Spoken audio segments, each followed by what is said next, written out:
Good afternoon. Good afternoon. This is Point of View with Miss Shirley Polk, Ms. Shirley Polk. Dear God, as I sit before you to speak, I pray to you that my soul you will keep. And if I should die before I finish, I pray to you, dear God, in the name of Jesus, that any outstanding sins will be forgiven. This afternoon, we are talking about why it's important to tell your story. It's not just his story, it's her story, it's our story. I know we're used to saying, because it's a set word in the world, his story, but he doesn't always tell the story. She tells her story, we tell our story. So that's why I say her story, his story, our story. So where are we now? How do you know what to do when you don't know what needs to be done? And this is a song by me, Ms. Shirley Polk. Listen to the words.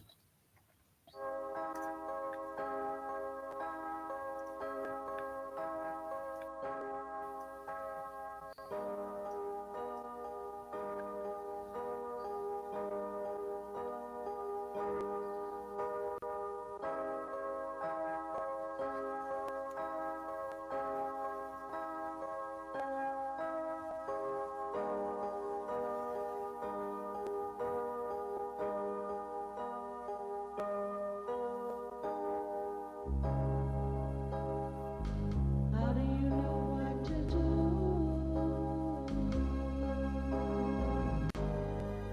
when you don't know what needs to be done?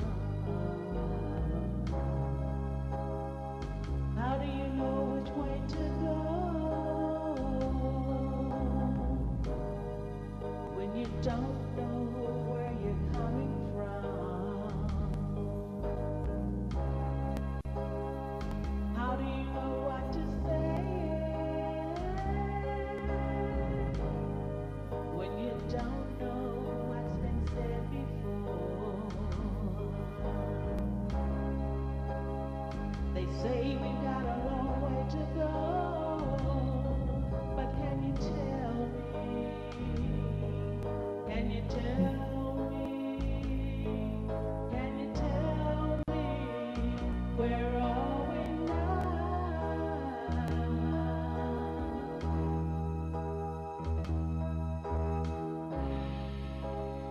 This road still has its ups and downs.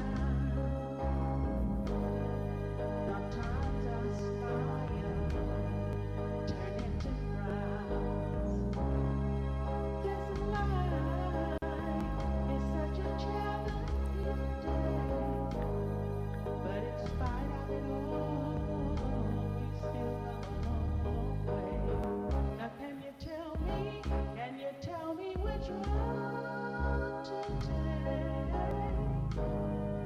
Though this journey in my life I can make, so can you tell me? Can you tell me where are we now?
Where Are We Now by yours truly, Ms. Shirley Polk. And I am just so grateful because God blessed me to record that song. And I've told the story before. Superintendent Alexander of the St. Emmanuel Church of God in Christ asked me to spearhead the heritage program at St. Emmanuel that year. And so God gave this song to me, Where Are We Now? And that year we had the vice president of Johnson & Johnson to speak. We had Sister Carolyn Fee, and we had other people that I worked with at Johnson & Johnson to come to the program at St. Emmanuel. But God blessed me at St. Emmanuel Church of God in Christ is in Denison, Texas, and the pastor is Elder Larry Polk, Polk, and First Lady Carolyn Polk. So I want to give that to St. Emmanuel and let you know where St. Emmanuel is now. It's in a new location, which has been there a few years now. But I thank God for this, and I'm going to go on. But where are we now? How do you know what to do when you don't know what needs to be done? How do you know which way to go when you don't know where you're coming from? Our story, your story is crucial. Her story, his story, our story. And they said this is African American Heritage Month. So it's his story, her story, and our story month. So I'm going to talk about why it's so important for your story to be told, and especially by you. Nobody can tell your story better than you, okay? So I'm going ahead, and I have done interviews with individuals who have awesome interviews, awesome stories. Everyone, everyone has a story to tell. Everyone can help someone along the way by telling your story. I have some interviews that are coming up in the future. And if you would like to tell your story, you can contact me 469-629-9543, and you can get me at what is it, s dot p no, it's mspdavis at netzero.com. You can also get me, send me a message on here, send me a message on Facebook, Twitter, Africa TV, YouTube, all over the place. SoundCloud, Amazon Music, Apple Music. So you can get my music there. So I'm putting a plug in for myself. If you don't do it for yourself, sometimes others want it. People don't know what you have available for inspiration. So I'm going ahead and get into the importance of telling your story. And I have an article from medium.com,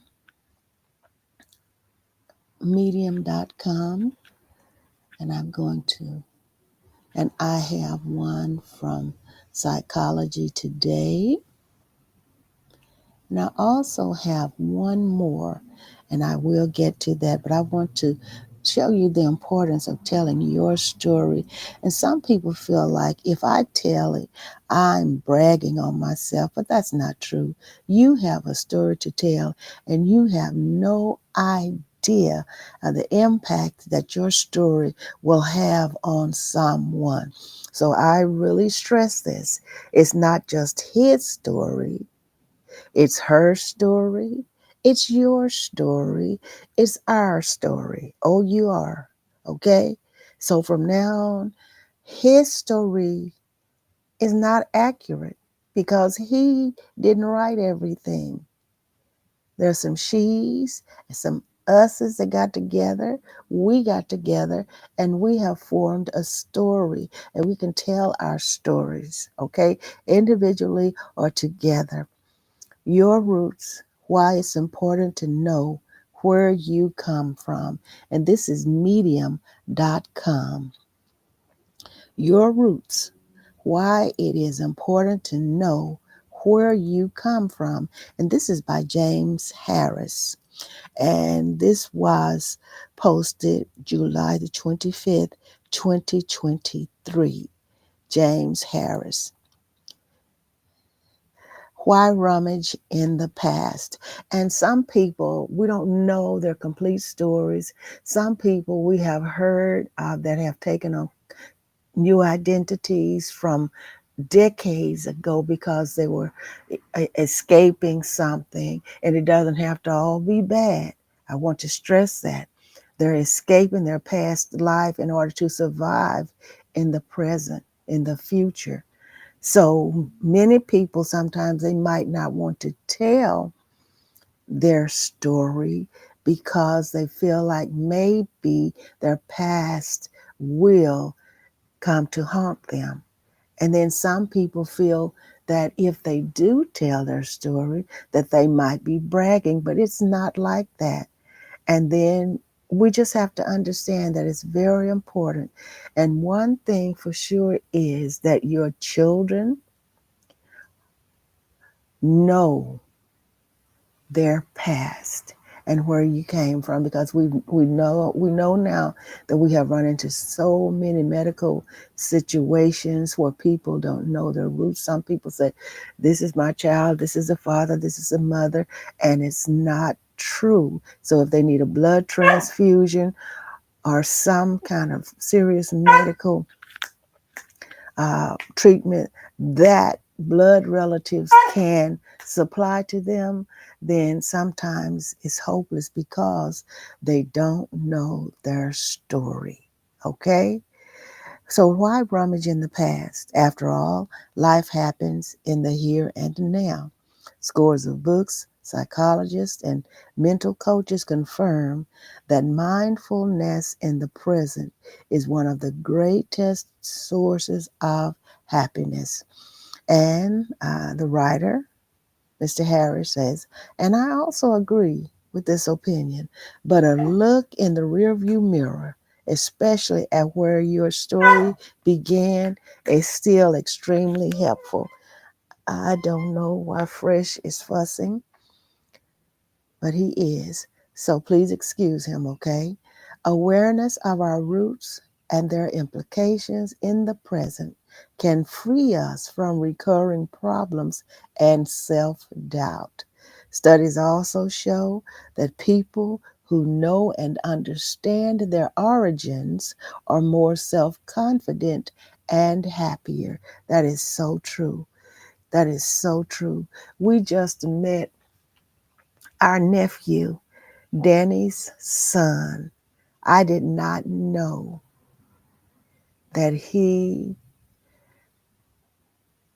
is here until he saw Michael and me on what is that DNA site, and he contacted me. He contacted Damita first, who is his sister. She is Danny's daughter, and they have known each other for years and had no earthly idea that they were brother and sister. And said, then she told him to contact me. He contacted me, and Michael and I drove to meet them at a football game.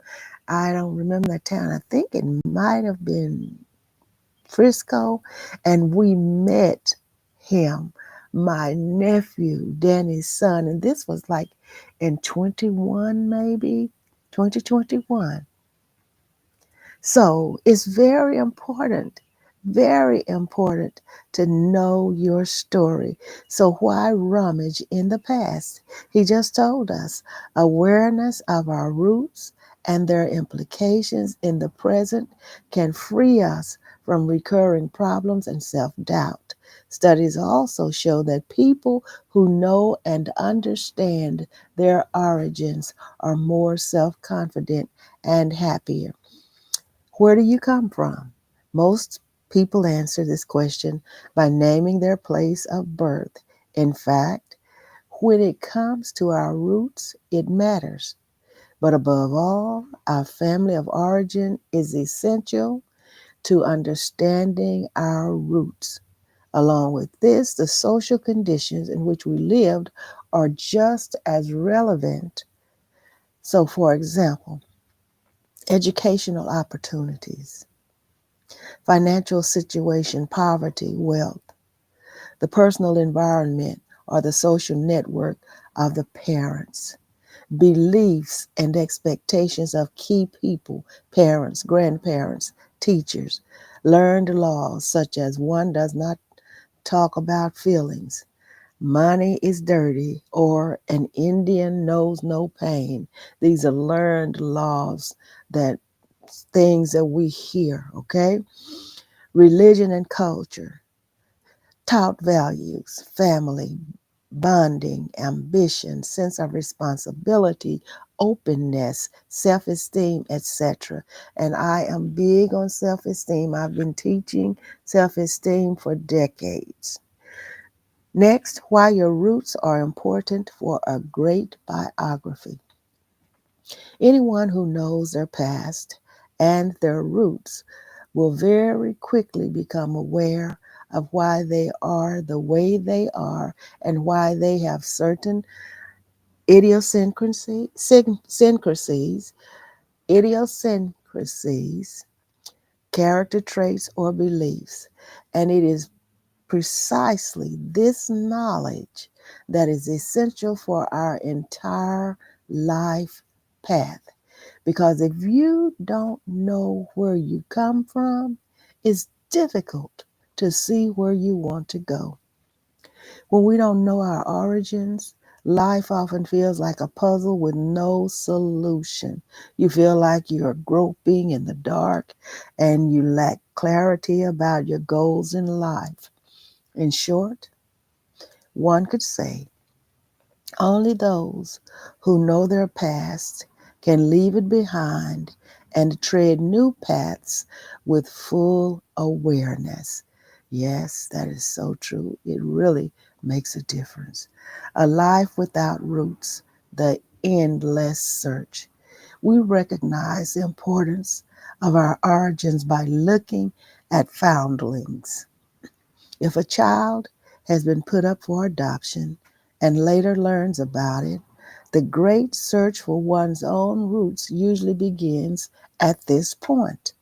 Some spend decades of their lives searching for their biological parents, and this despite the fact that these foundlings have every reason to be angry with their fathers, okay? And this, despite the fact that these foundlings have every reason to be angry with their fathers. But the urge to know where they come from is greater. Why? They want to know why their parents did not want them. They need answers to finally resolve tormenting beliefs such as, I wasn't good, beautiful, or lovable enough, and then to live their lives free of emotional burdens. And while fortunately many of us are not foundlings, we all need those answers. For almost every one of us has developed defective beliefs in childhood. At that time, we dared not doubt them. No, we couldn't. We were not strong enough. Today, we are adults, and with a look into the past, we can answer many questions that otherwise plague us for the rest of our lives. The next part here is a look into the past can make you strong. There's another reason why looking back is essential. Negative experiences often awaken strengths and abilities in us that we would never have discovered without our roots. The story of Janice, who grew up in a large family with 8 children, comes to mind. The family always struggled financially, which is why they worked hard and left little time for the needs of the individual children. Janice, it could be Janique, it's Janic, okay, was therefore the center of attention as a sandwich child almost never before. He either enjoyed the favor of the baby, nor was he ever the first to start a new chapter in his life. So he had to constantly fight for attention. So I guess it's Janik. These difficult conditions sparked extraordinary ambition and fighting spirit in Janik. He was used to believing in himself even when nobody else believed in him. With this attitude to life, Janik finally built his dream life. Today, he is a manager at an established group and manages more than 200 employees. He has also fulfilled his dream of owning a house and a happy family. In his wife, he has found someone who sees him exactly as he is, resilient, full of life, successful, and lovable. Without my roots, I would never have gotten this far, says Janet today. A difficult past? Perhaps your roots also hide one or two difficulties that you would have liked to have spared yourself, but you may have learned specific skills or developed character traits through them. Take a look in the rearview mirror and find out more about your origins so that you can then step into your future with new courage and more clarity. Next, become aware of your roots.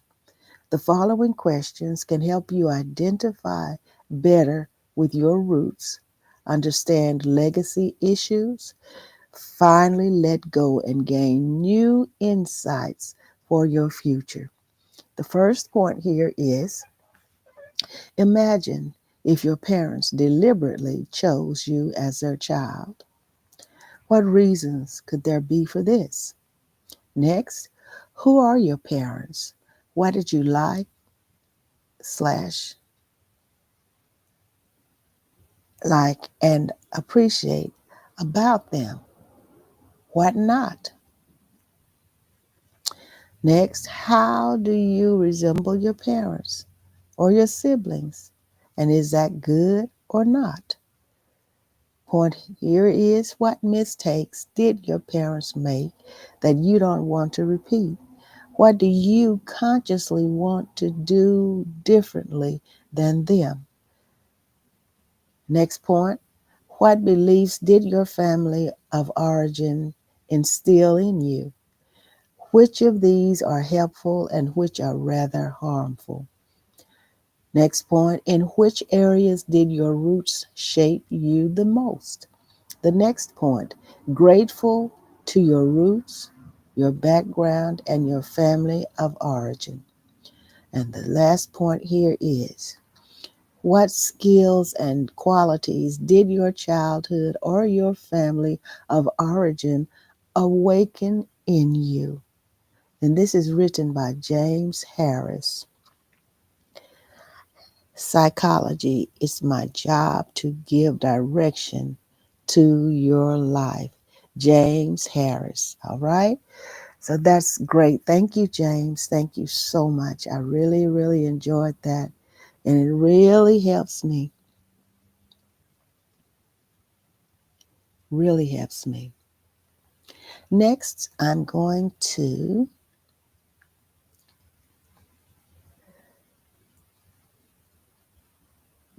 cooler insight. I think I'm going to give this. Let me see.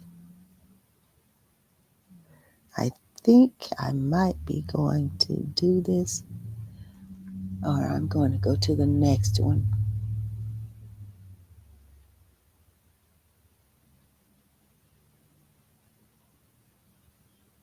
Let me see. Psychology Today. I'll go there. Susan Cain. Quiet, the power of introverts. Why your life story matters and why you need to tell it now. This was posted August 10th, 2015. August 10th, 2015. Who you think you are has a huge impact on who you'll turn out to be. What is your life story? And she says, I don't mean where you grew up, went to school, got your first job, etc. I mean, what's your story? What narrative have you constructed from the events of your life?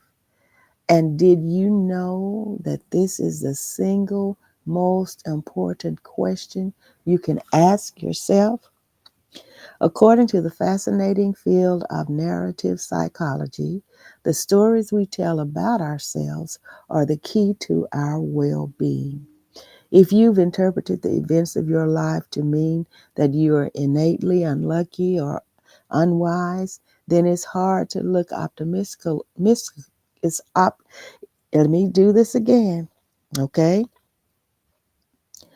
If you've interpreted the events of your life to mean that you're innately unlucky or unwise, then it's hard to look optimistically at the future.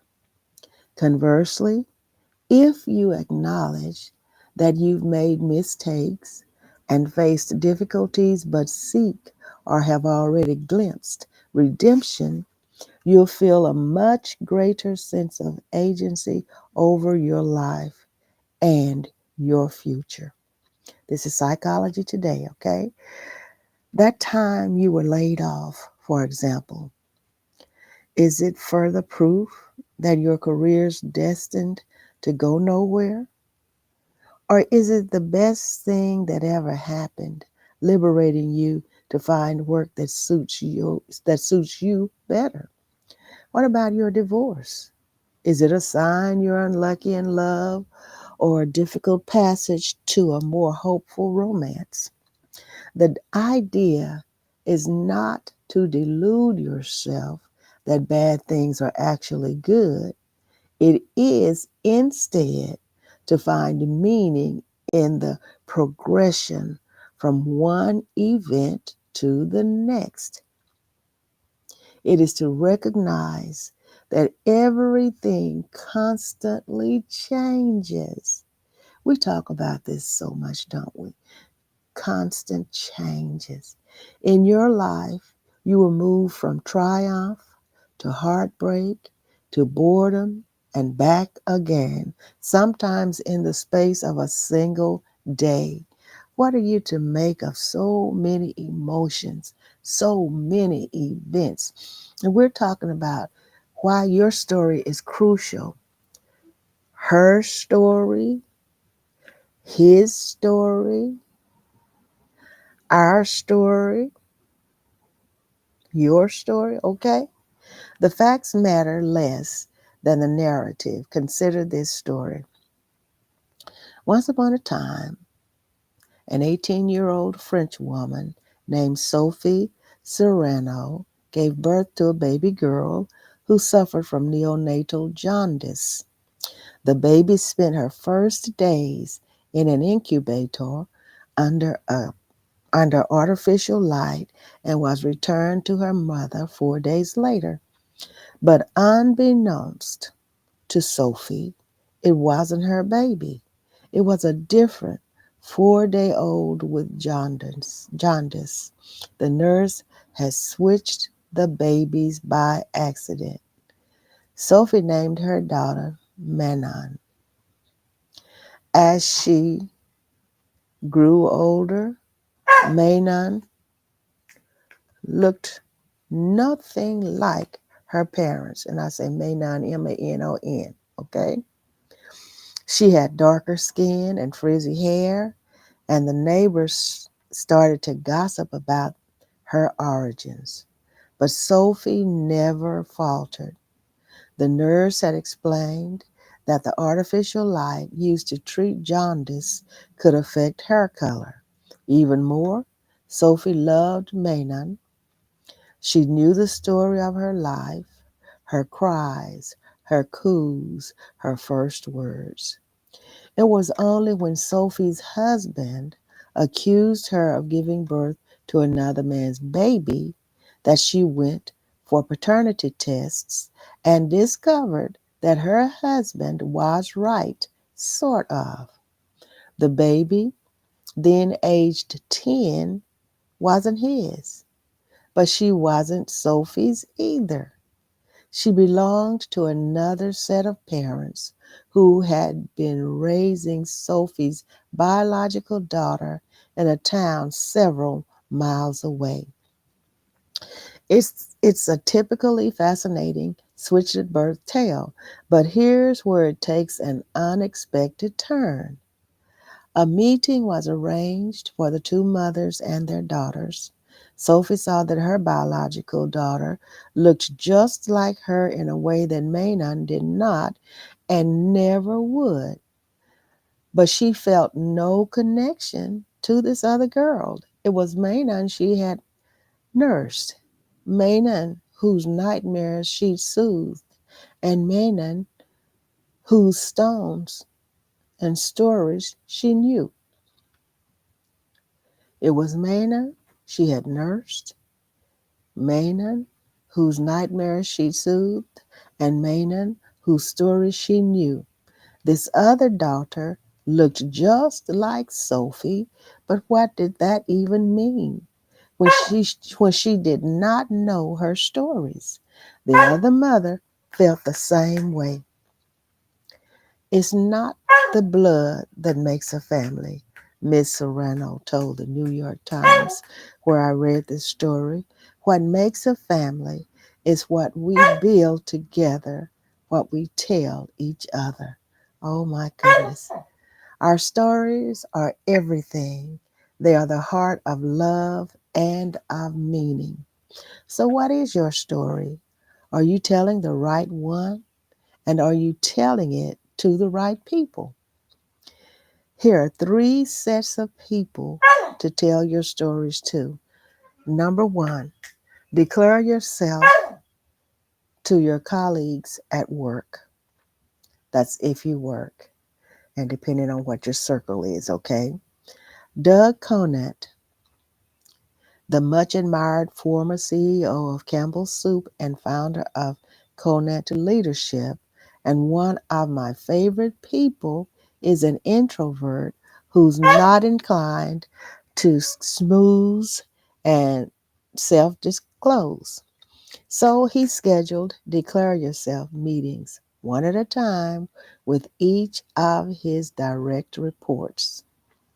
The purpose of these meetings was to tell his employees his story, how he liked to work, his management philosophy, and the things and people that mattered to him most. We at Quiet Revolution are partnering with Conant Leadership to develop a Declare Yourself tool that you can use with your colleagues. Stay tuned on that. Now remember, this was released, I believe my date was 2015. Let me make sure I get that because so many things can happen. This is August the 10th, 2015. So much has taken place since then, but you can still look for it. Still look for it. Declare yourself to your colleagues at work. So what he did, the purpose of these meetings was to tell his employees his story, how he likes to work, his management philosophy, and the things and people that matter to him most. Number two, share your stories with your family. And this is very important. Share your stories with your family. And there are some things you have to stress. Maybe this is for family only, unless it comes to where you really need to disclose this. Okay? Number two, share your stories with your family. A few weeks ago, he said, I told my 7-year-old son about a story I'm writing for children. I mentioned that I've been working on this story for months. How come you never told me before? He wanted to know. He was genuinely shocked, maybe even a little hurt, that I'd kept the plot points to myself. I guess I just didn't think you'd be interested. I told him truthfully. He is obsessed with soccer and ice hockey, and mine is a story of girls, time travel, and shyness. But it bothered him that I had a story I'd chosen not to mention. From now on, I'll err on the side of sharing the things I dream up, even if they have nothing to do with soccer balls and hockey pucks. Number three, tell your story to yourself and make sure you tell the right one. Be honest with yourself, okay? If you're having trouble constructing an honest yet positive life narrative, here is an exercise that might help. Just ask yourself these three things. Can you think of an early part of your life when you felt strong and happy? This is the first point, okay? If you had a difficult childhood or other challenges that prevent you from identifying this starting piece, try thinking of the time when you were still cradled in the womb. Next point, what was a challenge or series of challenges that came along to threaten your strength and peace? Next, can you find meaning in these challenges? You don't need a classic happy ending as long as you've found meaning. And don't worry if you're not there yet. Just think of the outcome you'd like to see one day and remember the words of mythologist Joseph Campbell. Where you stumble is where your treasure lies. I like that. Mythologist Joseph Campbell. Remember this, okay? Where you stumble is where your treasure lies. I like that. And back then, he said, if you have a story would you like for him to hear it, okay? All right. Thank you so much for that. That was good, wasn't it? I have one more, and we're going to close out for today, which is Thursday, the 6th of February in the year 2025. And if you're in 2030, 2030, 2031, 2026, whatever time you're watching and listening to this webcast, it's good for right now, okay? Thank you so much for being here with me. Why personal storytelling Fresh is really, really trying to, and he's just fine. So he's just fine. Okay. Now, here we go. Why personal storytelling matters and how to tell yours. April 12th, 2023. Cooler, coolerinsights.com. Never been in this before. Okay, coolerinsights.com. And I'm having some pop-ups here. Do you know that personal stories can change the world? More importantly, would you like to make an impact through personal storytelling? All of us have stories, These personal narratives include episodes of our life, our education, our work, our relationships, as well as our interactions with the world around us. Sadly, many of us are too afraid to tell our stories. We fear that we will be judged or ridiculed if we are unable to tell our stories well. Hopefully, that will change thanks to the book How Your Story Sets You Free by Heather Box and Julian Mosine McQueen. In this article, there will be shared some of the lessons you can learn from the book, as well as best practices you can adopt to strengthen your personal storytelling abilities. And see, like I said, your story is crucial. Her story, his story, your story, our story. And I know we've been saying history for months, but it's not all his story. His is for male. It's not always the man's story, it's the woman's story too. Male and female, his story, her story, our story, your story, okay? So I'm training myself to get out of the habit of saying his story for everything, okay? Because it is not always his story. I'm stressing that because it's very important to me, okay? Why personal stories matter. This is in coolerinsights.com. Storytelling is one of the most powerful content strategies you can deploy to influence and persuade others.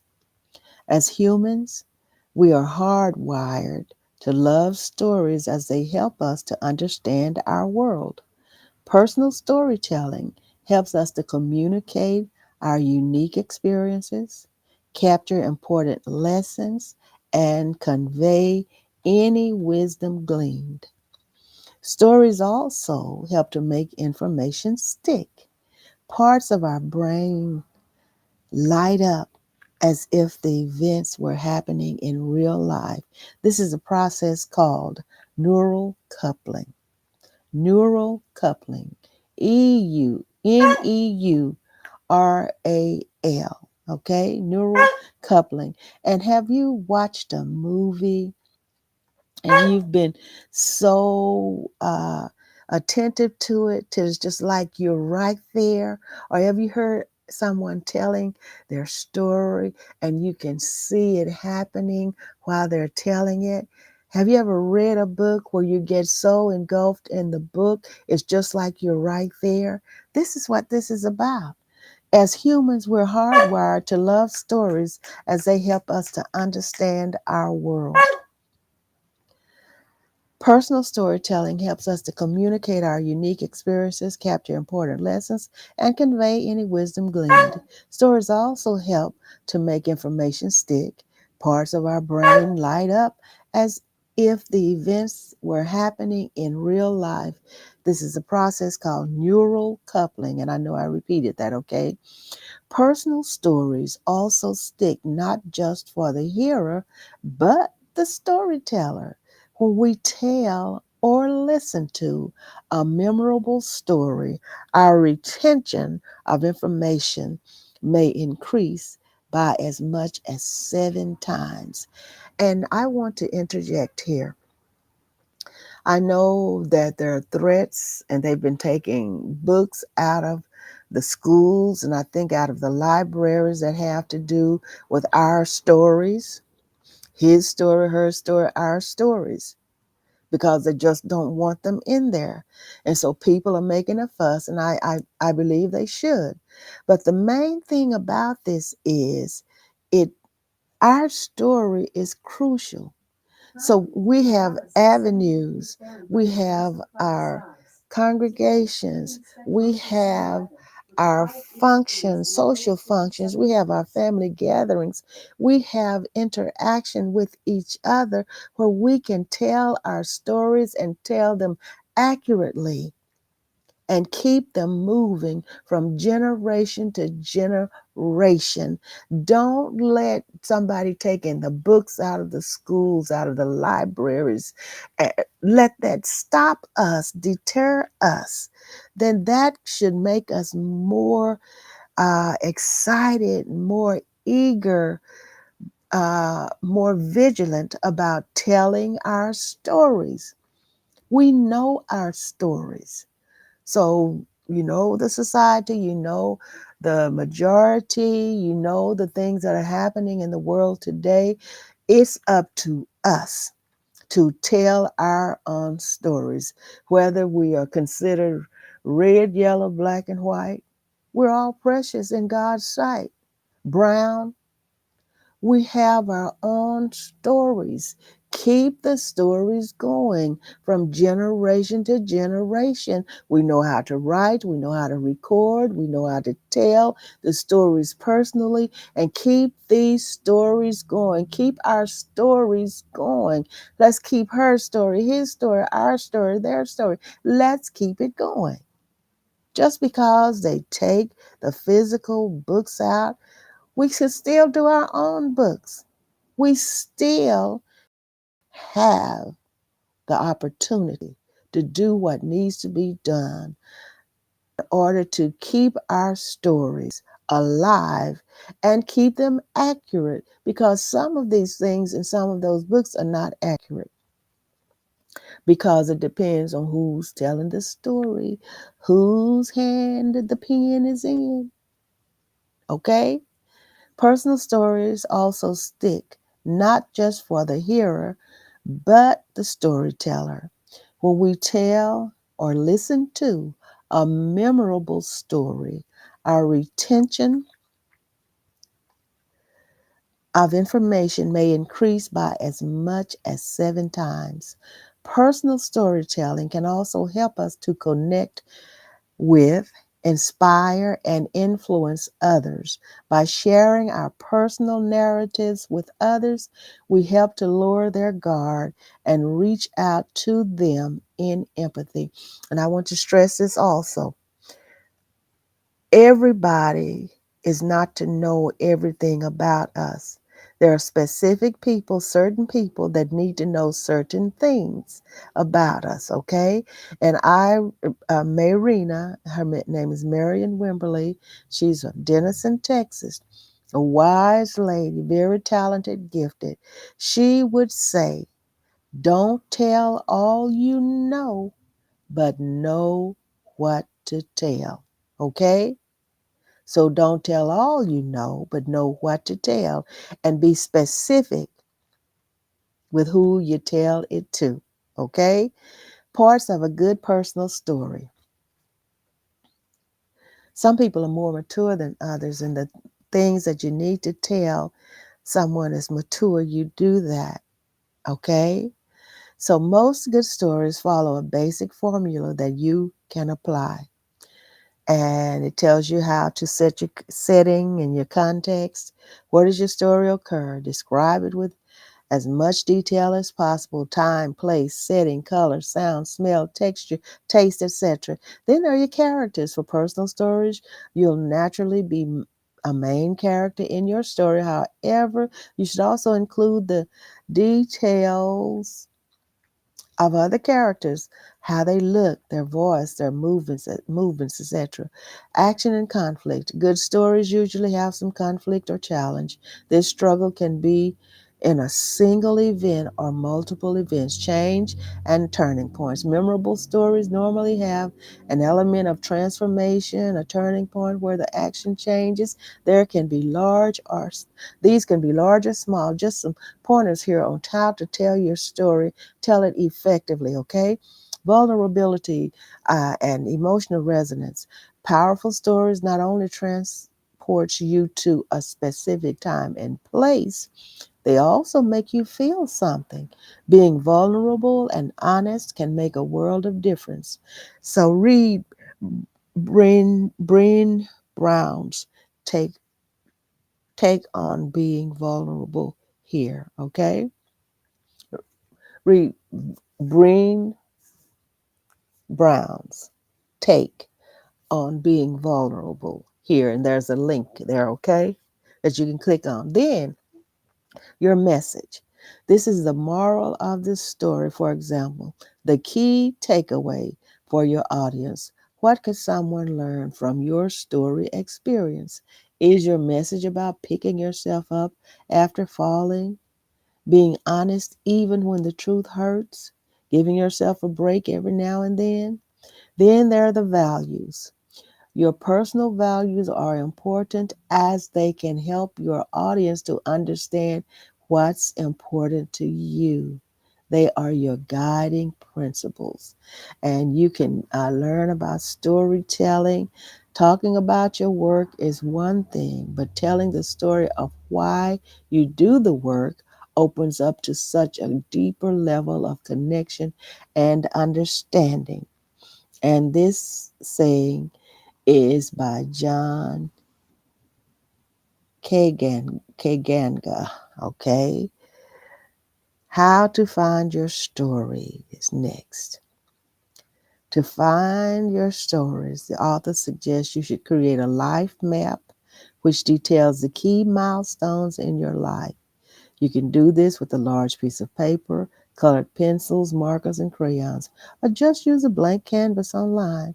Here are some things to include in your life map: turning points in your life, influential people and their impact on you, moments of challenge, moments of celebration, milestone moments. For example, your graduation, your first job, your marriage, your birth of a child, and a death. Big choices you made, big choices were made for you. An example of how such a life map could look is on this page. Naturally, it should be a lot more nuanced and detailed. So this that they have on this page is super. The other thing you should consider: uncover the values you have in your life as represented by your life map. Are there any turning points that you can use to spin into a personal narrative that can connect with your audience? There's so many examples here. Identifying your storytelling audience. You have to be particular, okay? Is there somebody whom your personal story can impact? Use this part of your storytelling process to narrow down on your target audience. Many of us have experienced heartbreaks, faced setbacks in our career, encountered health scares, or healed ourselves from a broken relationship. The goal is to identify that single, specific person who can benefit from your message and your story. Here's how you can do so. Describe the one specific person who really needs to hear your story. For example, a 40 something man in a middle career crisis. You can write down the message you want to say to that person. You can reflect on and write down what your audience member believes about your message before hearing your story. Then, how do you intend to shift his perspective after he hears your story? Then, what parts of your story does he need to hear to trust you as a messenger on this topic? This is wonderful. So, I am going to close out here, but it is very important. It is crucial. Your story is crucial. And this month they're celebrating it, and they call it, I don't even like to say it, Black History Month, but I call it Heritage Month. And it's her story, his story, our story. Okay? Your story is no one gender story. Okay, and I know that I don't know, because there are some people who are chauvinistic, and this world, some people want to be just completely male dominated and all of that, but it's not just his story, okay? It's our story, your story, her story, and his story. All right? I know I keep saying that, but I mean it. I mean it. I mean it. When you start looking at it at that perspective, then you'll understand what I'm saying. Your story is crucial. I love you so much. I thank you for being here. Now remember, how do you know what to do when you don't know what needs to be done? How do you know which way to go when you don't know where you're coming from? How do you know what to say when you don't know what's been said before? And then one thing is, they say we've got a long way to go, but can you tell me, where are we now? My song, where are we now?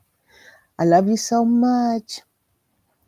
Please enjoy the remainder of your day, night, evening, afternoon. This is Point of View with Ms. Shirley Polk. And remember, live, love, survive, thrive.